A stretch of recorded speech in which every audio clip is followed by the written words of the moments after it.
planning, the burning question. We're actually asked that a lot. And the way that we've made it work in our classroom, I don't by any means want to share that it's the right way. It's the way that's worked for the two of us. And similar to the classroom environment, it's also evolved after the last 3 years. So this is where we're at after 3 years. We have a timetable with our flow of the day. So that sort of explains everything that happens from a timetable perspective. And we have detailed day plans that work well for visitors to understand what we're doing, but also for occasional teachers. This stays the same every day because these are the bones of the program. But then what fills it, I saw this, this was shared at a conference that I attended, and I apologize, but I can't reference who it came from. I adapted it to work for our classroom. We put the interests of the students and some of their wonders in the center. Then we've broken up all the other areas into curricular areas, however, in a way that matches the learning areas. So for example, butterflies, blossoms, natural beauty, inquiry, that's science, but it's specific to an area where we're offering this inquiry. There's another area called creative expression, and that's where students engage in visual arts and graphic representations, thinking and constructing, and it sort of follows the classroom.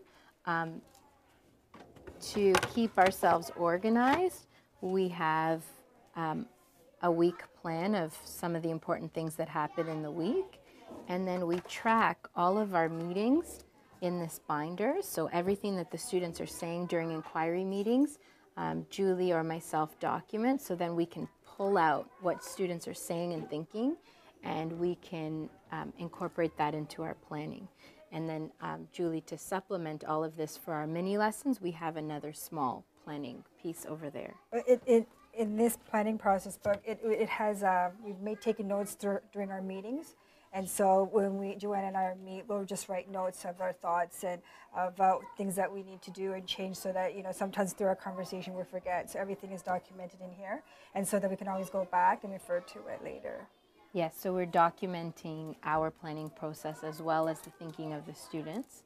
And this acts as a way of showcasing what's happened in the entire year through documentation and then through planning. So I think it's that responsive teaching piece where we allow things to emerge from the students, but then we're responsive based on the curriculum. So this is our mini lesson planning sheets, and so Joanne has one and I have one. And as Joanne said, we have areas that we're kind of, Joanne does the guided reading, and then I do the letter ID. So we have areas, and so what I'll do is I'll plan my days and what I'm going to do for the week, and then Joanne will plan hers for what she will do for the week. And this is great. It's right underneath the daily mini lessons, which all the children have been selected based on assessment data. And then our occasional teacher, our visitors, our administrators are able to see, well, what's happening at that letter ID lesson, what's happening at that math lesson. They can see the information. And the way that we've made this work, sometimes we will independently complete these sheets, but we'll share with each other before the week starts, or we're creative with how we plan in terms of our timing.